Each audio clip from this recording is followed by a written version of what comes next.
Herr Mühlmann, seit Ihrer Kindheit haben Sie außersinnliche Wahrnehmungen und später konnten Sie auch die Aura sehen der Menschen. Wie begann das? Als Kind hatte ich als Vierjähriger geistige Wahrnehmung. Das war so, dass mein Vater einen Bruder hatte, der wo Zimmermann gelernt hat. Und ich hörte, dass er weggehen würde zu arbeiten. Und ich eben erwähnte, wenn er weggehen würde, er nicht mehr nach Hause kommen würde. Leider ist er dann 10 Tage später tödlich verunglückt.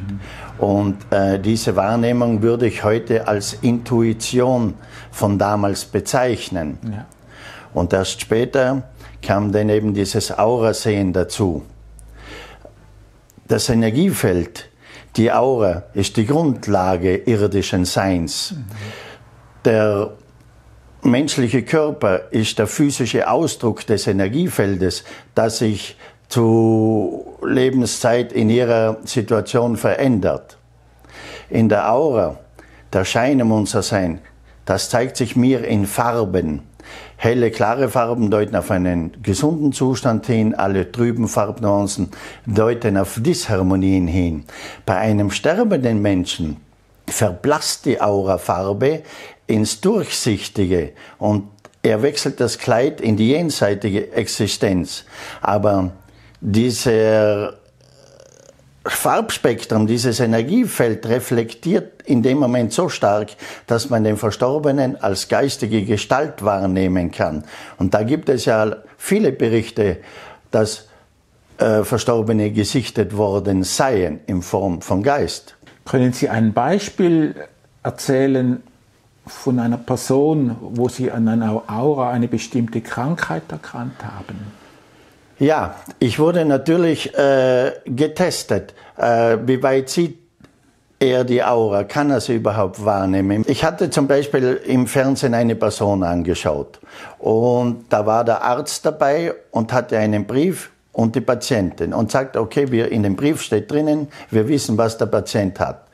Sieht er mehr, wie wir wissen, oder sieht er nichts, oder sieht er es doch?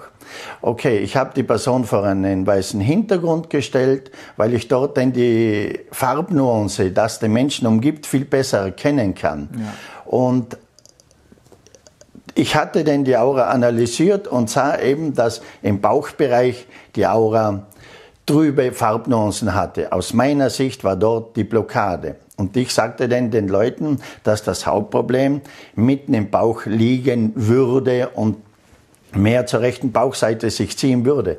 Der Arzt macht den Brief auf und sagt, okay, die Patientin hat Bauchspeicheldrüsenkrebs.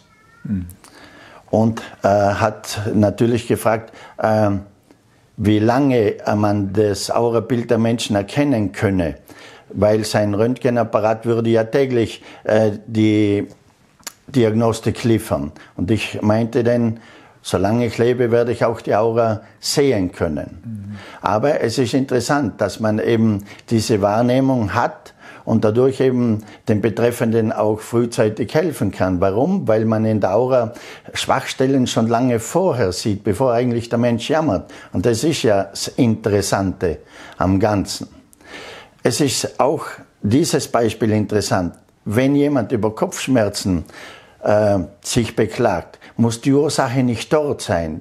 Beim Aura-Lesen kann es sein, dass die Ursache im Bauch ist oder irgendwo in der Wirbelsäule. Kopfweh nur eine Folge.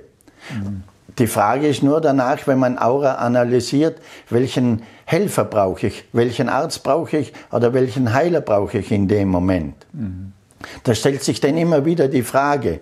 Oder ich habe in Amerika Patienten angeschaut, ihnen gesagt, wo sie Probleme haben. Die Antwort war immer, ja, das, was du gesehen hast, wissen wir. Sag uns lieber, was wir tun können.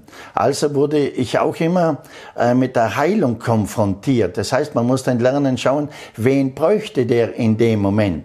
Wenn jemand zum Beispiel, weil er frustriert ist, einen roten Kopf hat, dann braucht er als Heiler womöglich nicht den Arzt, oder? Aber in der Aura sieht man eben psychische Verfassungen und kann daran auch erkennen, dass der Mensch den andere Heilweisen bräuchte.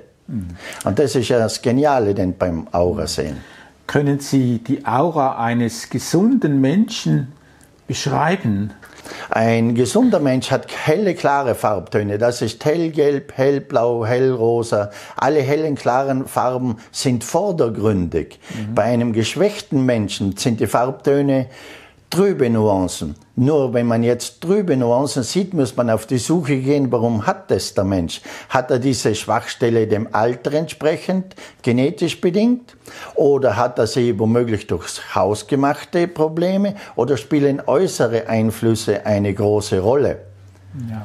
Weil wenn jemand Angstzustände hat, Trauerzustände oder Stressfaktoren, dann ist der Mensch eigentlich ja nur energetisch unter Spannung. Hat nichts Organisches. Aber diese Verspannung im Körper führt dann leider zu weiteren Problemsituationen. Wie weit über den Menschen hinaus geht diese Aura? Sie müssen sich das so vorstellen. Der Schein um unser Sein, das breitet sich aus, je nach Energievolumen des Menschen. Das kann bis zu 3-4 Metern sein, dass ich diesen Schein um den Menschen herum wahrnehme in Farben. Ja. Je mehr der Mensch Energie hat, umso größer ist dieses Energiefeld. Man könnte es auch vergleichen, wenn man einen Ofen einheizt, strahlt der Wärme ab. Ja. Und diese Wärme kann ich ja technisch messen. Ich könnte das Wärmebild auch mit der Infrarotkamera sichtbar machen. Und beim Menschen ist es aus meiner Sicht genau gleich. Nur die Aura sieht man nicht mit seinen irdischen Augen. Man muss das dritte Auge verwenden, damit es sichtbar wird. Und wenn jetzt ein Mensch, der krank ist und geschwächt, wie sieht dann diese Aura aus? Die Aura eines geschwächten Menschen wird in der Farbgebung eingetrübt. Das heißt, wenn er zuerst helle, klare Gelbtöne hatte, wird der Gelbton ins Ockergelb, ins trübe Gelb hineinfallen. Ja. Und später denn, wenn das weitergehen würde, das heißt, wenn die körperlichen Mängel immer schwerer werden, trübt sich das ein in eine Graunuance. Und dieses Grau wäre dann eigentlich Alarmstufe Rot. Wenn ich Menschen anschaue, wo eine graue Aura haben, vergleiche ich ihn wie eine Blume, wo schon welk ist. Und dann beginnt leider das Problem, dass die Mängel schon zu groß sind, dass der Mensch tatsächlich ernsthafte Probleme bekommt. Können Sie auch sehen, wenn ein Mensch bald stirbt? Man sieht es in der Aura, wenn die Aurafarbe verblasst, wenn das Energiefeld von 3-4 Metern schrumpft bis herein ins Null, quasi nicht mehr sichtbar ist, oder? Dann weiß man, dass der Mensch eben die Erde verlassen wird. Es gibt einen Skeptiker, wo sagen, ja, wenn jemand in Sterben liegt, das sehe ich auch so. Ich erkläre das so. Beim Aurasehen spielt das Visuelle vom Körper keine Rolle, sondern ich verlasse mich nur auf die Aurafarbe, wo es ihn umgibt, weil das ist die treffsichere Diagnostik dann. So, das heißt aber nicht, wenn der jetzt eine graue Aura hat, dass er vielleicht schon sterben müsste, sondern gerade weil du siehst, könnte man ihn ja aufmerksam machen und sagen, begib dich in Behandlung, um so eben ein frühzeitiges Ableben zu verhindern. Sie sagen, die Aura kann man nur mit dem dritten Auge sehen. Kann man diese Begabung erlernen? Diese Begabung hat jeder Mensch. Ich hatte mal eine Aura-Demonstration gezeigt und da war ein Wissenschaftler dabei. Der meinte zu mir, ich kann mir nicht vorstellen, dass Sie mehr sehen wie ich. Und ich antwortete ihm, kannst du dir vorstellen, dass du heute selber Zeuge wirst von deiner eigenen Aura? Ich zeigte ihm bei einem dunklen Hintergrund, wie man die Aura über den Kopf oder über die Hand zu sehen bekommt. Und der war ganz erstaunt, wo ich ihm das zeigte, oder sogar erschrocken, dass da, wo eigentlich nicht sein dürfte, in dem Zwischenweltlichen doch was da war, wo er nicht für möglich gehalten war, hatte seine eigene Aura. Und auf die Frage, hast du das schon mal gesehen, sagte er nein, weil es ihm ja keiner gezeigt hat. Als Anfänger meint man, wenn man die Aura sieht, man würde sie mit seinem irdischen Auge sehen.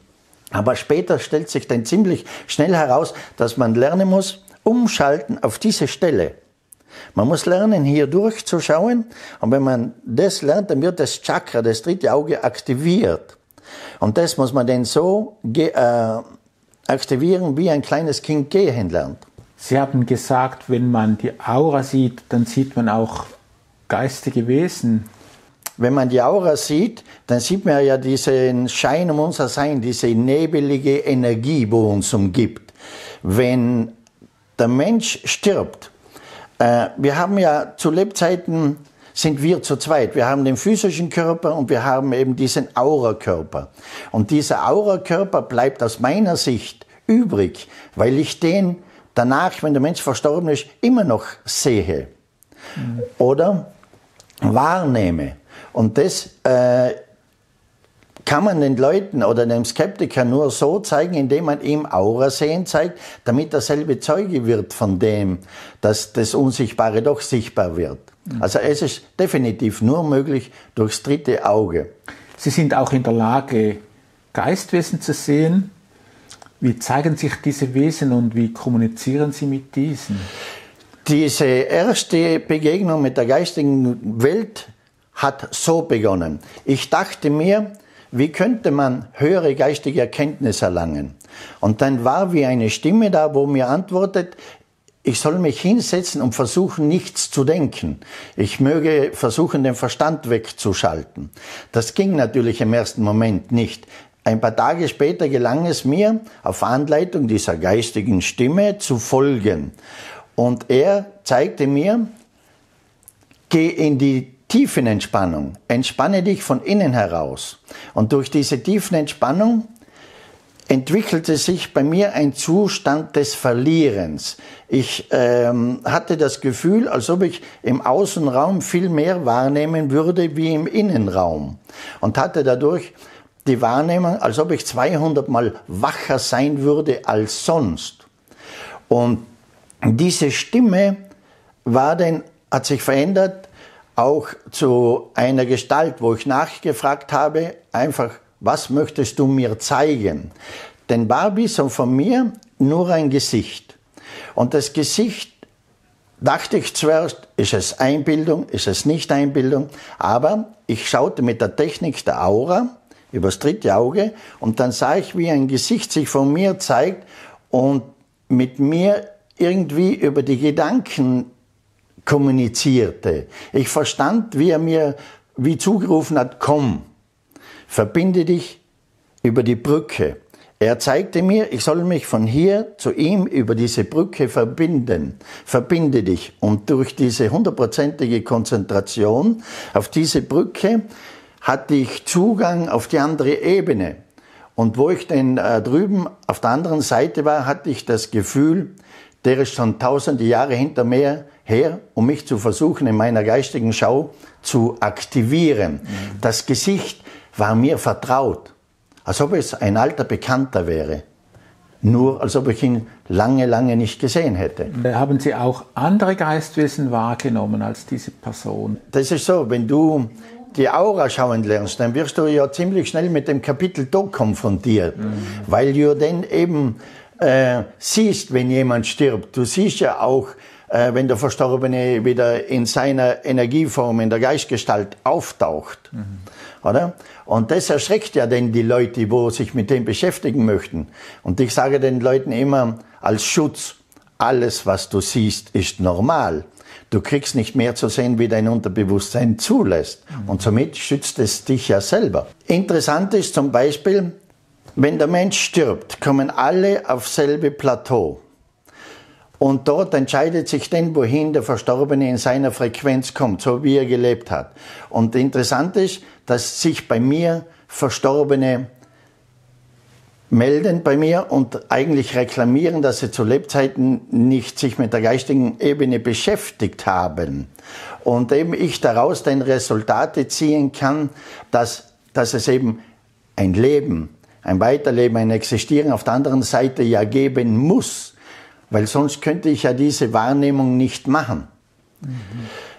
Wenn man die Aura sieht vom Menschen, dann kann es dir passieren, dass du plötzlich im Raum eine Gestalt siehst, wo dir vertraut ist. Das kann ein Verstorbener sein, könnte aber auch ein geistiger Förderer sein, wo dich versucht, mehr zu aktivieren in der geistigen Schau. Und das ist dann eben das Interessante, weil jeder fragt, wie kommunizierst du mit ihnen? Ich denke, es ist die Intuition, ich denke, es ist eben diese Gedankensprache. Wir verstehen uns. Herr Mühlmann, was ist aus Ihrer Sicht der Nutzen von solchen geistigen Wahrnehmungsfähigkeiten? Der Nutzen ist natürlich enorm groß. Man hat dadurch einfach bessere Lebensqualität und dadurch sind viele Negativitäten werden dann zur Nebensache, weil man einfach mit diesen Erkenntnissen ganz anders lebt. Man versucht eben, oder man wird eben, weil man sich mit dem beschäftigt, anders. Man hat für Negativität kein Interesse, aber wenn Sie Aura sehen möchten oder wenn Sie mit der geistigen Welt kommunizieren möchten oder sie sehen möchten, das funktioniert nur in einem eigenen harmonischen Zustand. Das kann man nicht, wenn man selber gestresst ist. Man muss sich selber immer wieder in die Tiefenentspannung bringen, damit man Zugang in diese Frequenz hat. Und der geistige Nutzen ist ja sehr groß. Man kann es den Leuten weitererzählen und kann ihnen dadurch eben pure Lebenshilfe geben oder die Angst vor dem Sterben nehmen, indem man ihnen erklären kann, die geistige Existenz existiert doch. Sind Sie aufgrund Ihrer Wahrnehmungsfähigkeiten überzeugt, dass es ein Jenseits gibt, ein Leben nach dem Tode? Ja, zu 100%, weil diese ganzen Wahrnehmungen sind nicht erfunden, die sind nicht im geistigen Gedanken entstanden, sondern man sieht. Darum ist ja das Ziel, dem Skeptiker oder dem Wissenschaftler zu zeigen, wie es funktioniert, dass man eben das zwischenweltliche Schauen tatsächlich erlernen kann und das tatsächlich jeder könnte. Aber der Nutzen daraus ist ja von enormer Bedeutung. Weil man ja weiß, das Erdenleben hier ist ja nur wie eine Zwischenstation. Das eigentliche Sein beginnt ja in der anderen Frequenz. Ich habe ja schon mein erstes Buch aus meiner Sicht und bin zurzeit dran am zweiten Buch, um dieses geistige Wissen oder dieses erweiterte Wahrnehmen eben den Menschen zugänglich zu machen. Da möchte ich eben schreiben, was sieht man in der Aura, was kann man in der Aura verändern, gibt es die geistige Welt, kann es sein, dass wir eben geistigen Einfluss haben und so weiter. Herr Mühlmann, herzlichen Dank für das Gespräch. Danke auch.